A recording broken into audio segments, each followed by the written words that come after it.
بسم اللہ الرحمن الرحیم۔ سورہ بقرہ کی تفسیر پارٹ نمبر 9۔ آیات جمع ہیں آیت کی۔ آیت کے اصل معنی اس نشانی یا علامت کے ہیں جو کسی چیز کی طرف رہنمائی کرے۔ قرآن میں یہ لفظ 4 مختلف معنوں میں آیا ہے۔ کہیں اس سے مراد محض علامت یا نشانی ہی ہے، کہیں اثار کائنات کو اللہ کی آیات کہا گیا ہے، کیونکہ مظاہر قدرت میں سے ہر چیز اس حقیقت کی طرف اشارہ کر رہی ہے جو اس ظاہری پردے کے پیچھے مستور ہے۔ کہیں ان معجزات کو آیات کہا گیا ہے جو انبیاء علیہ السلام لے کر آئے تھے، کیونکہ یہ معجزے دراصل اس بات کی علامت ہوتے تھے کہ یہ لوگ فرما روائے کائنات کے نمائندے ہیں۔ کہیں اس کتاب اللہ کے فکروں کو آیات کہا گیا ہے کیونکہ وہ نہ صرف حق اور صداقت کی طرف رہنمائی کرتے ہیں بلکہ فی الحقیقت اللہ کی طرف سے جو کتاب بھی آتی ہے اس کے محض مضامین ہی میں نہیں، اس کے الفاظ اور انداز بیان اور طرز عبادت تک میں اس کے جلیل القدر مصنف کی شخصیت کے آثار نمایاں طور پر محسوس ہوتے ہیں۔ ہر جگہ عبارت کے سیاق و سباق سے بآسانی معلوم ہو جاتا ہے کہ کہاں آیات کا لفظ کس معنی میں آیا ہے۔ یہ نسل انسانی کے حق میں ابتدائے افرین سے قیامت تک کے لیے اللہ کا مستقل فرمان ہے، اور اسی کو تیسرے رکوع میں اللہ کے عہد سے تعبیر کیا گیا ہے۔ انسان کا کام خود راستہ تجویز کرنا نہیں، بلکہ بندہ اور خلیفہ ہونے کے دو گونہ حیثیتوں کے لحاظ سے وہ اس پر مامور ہے کہ اس راستے کی پیروی کرے جو اس کا رب اس کے لیے تجویز کرے۔ اور اس راستے کے معلوم ہونے کی دو ہی صورتیں ہیں، یا تو کسی انسان کے پاس براہ راست اللہ کی طرف سے وحی آئے، یا پھر وہ اس انسان کا اتباع کرے جس کے پاس وحی آئی ہو۔ کوئی تیسری صورت یہ معلوم ہونے کی نہیں ہے کہ رب کی رضا کس راہ میں ہے۔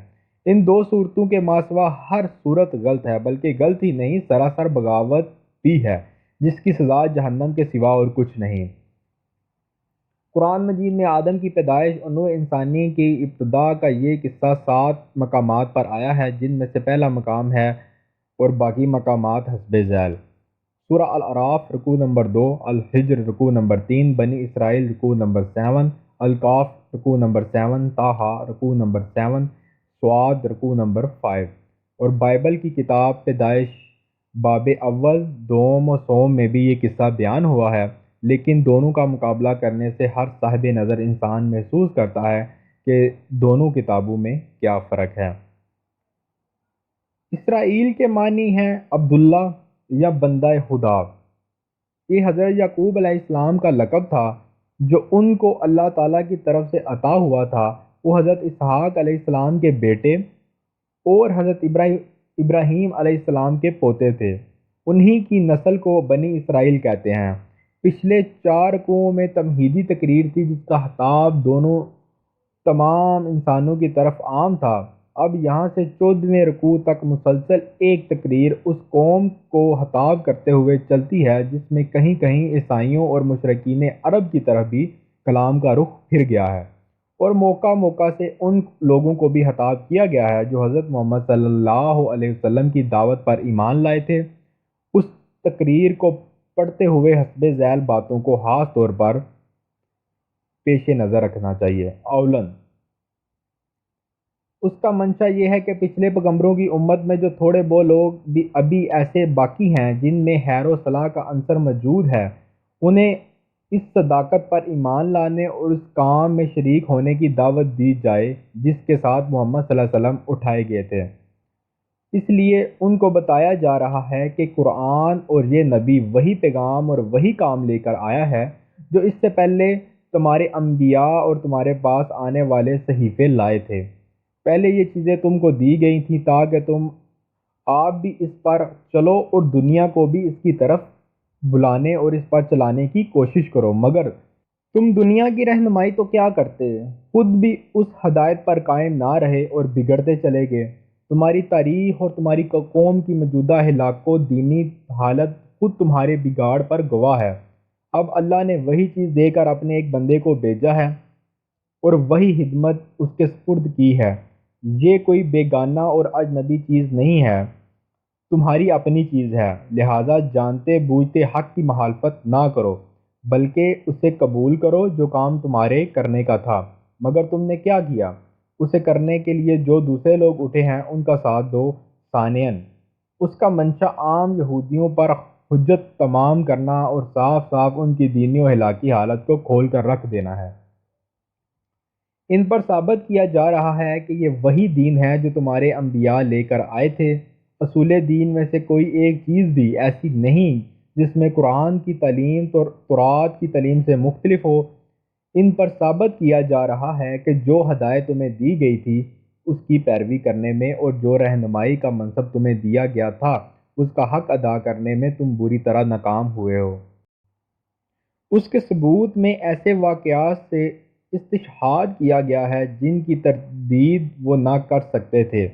پھر جس طرح حق کو حق جاننے کے باوجود وہ اس کے مخالفت میں سازشوں، وسوسہ اندیزیوں، کج بحثوں اور مکاریوں سے کام لے رہے تھے، اور جن ترکیبوں سے وہ کوشش کر رہے تھے کہ کسی طرح محمد صلی اللہ علیہ وسلم کا مشن کامیاب نہ ہو پائے، ان سب کی پردہ دری کی جا رہی ہے،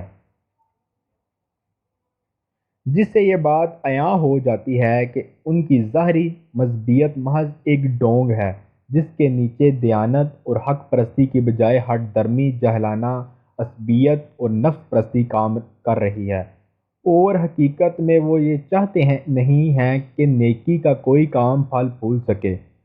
اس طرح تمام حجت کرنے کا فائدہ یہ ہوا کہ ایک طرف خود اس قوم میں جو صالح عنصر تھا اس کی آنکھیں کھل گئیں، دوسری طرف مدینے کے عوام اور بالعموم مشرکین عرب پر ان لوگوں کا جو مذہبی و اخلاقی اثر تھا وہ ختم ہو گیا، اور تیسری طرف خود اپنے آپ کو بے نقاب دیکھ کر ان کی ہمتیں اتنی پست ہو گئیں کہ وہ اس جرأت کے ساتھ کبھی مقابلے میں کھڑے نہ ہو سکے جس کے ساتھ ایک وہ شخص کھڑا ہوتا جسے اپنے حق پر ہونے کا یقین ہو۔ ثالثاً، پچھلے 4 رکوعوں میں نوع انسانی کو دعوت عام دیتے ہوئے جو کچھ کہا گیا تھا اسی کے سلسلے میں ایک خاص قوم کی معین مثال لے کر بتایا جا رہا ہے کہ جو قوم خدا کی بھیجی ہوئی ہدایت سے منہ موڑتی ہے اس کا انجام کیا ہوتا ہے۔ اس توضیح کے لیے تمام قوموں میں سے بنی اسرائیل کو منتخب کرنے کی وجہ یہ ہے کہ دنیا میں صرف یہی ایک قوم ہے جو مسلسل 4000 برس سے تمام اقوام عالم کے سامنے ایک زندہ نمونہ عبرت بنی ہوئی ہے۔ ہدایت الہی پر چلنے اور نہ چلنے سے جتنے نشیب و فراز کسی قوم کی زندگی میں رونما ہو سکتے ہیں وہ سب اس قوم کی عبرتناک سرگزشت میں نظر آ جاتے ہیں۔ رابعاً، اس سے پیروان محمد صلی اللہ علیہ وسلم کو سبق دینا مقصود ہے کہ وہ اس انحطاط کے گڑھے میں گرنے سے بچیں جن میں پچھلے انبیاء کے پیروکار گر گئے۔ یہودیوں کی اخلاقی کمزوریوں، مذہبی غلط فہمیوں اور اعتمادی و عملی گمراہیوں میں سے ایک ایک کی نشاندہی کر کے اس کے بالمقابل دین حق کے مقتضیات بیان کیے گئے ہیں تاکہ مسلمان اپنا راستہ صاف دیکھ سکیں اور غلط راہوں سے بچ کر چلیں۔ اس سلسلے میں یہود و نصارہ پر تنقید کرتے ہوئے قرآن جو کچھ کہتا ہے اس کو پڑھتے وقت مسلمانوں کو نبی صلی اللہ علیہ وسلم کی وہ حدیث یاد رکھنی چاہیے جس میں آپ صلی اللہ علیہ وسلم نے فرمایا کہ تم بھی آخرکار پچھلی امتوں ہی کی روش پر چل کر رہو گے، حتیٰ کہ اگر وہ کسی گو کے دل میں گھسے ہیں تو تم بھی اسی میں گھسو گے۔ صحابہ نے پوچھا، یا رسول اللہ، کیا یہود و نصارہ مراد ہے؟ آپ صلی اللہ علیہ وسلم نے فرمایا، اور کون؟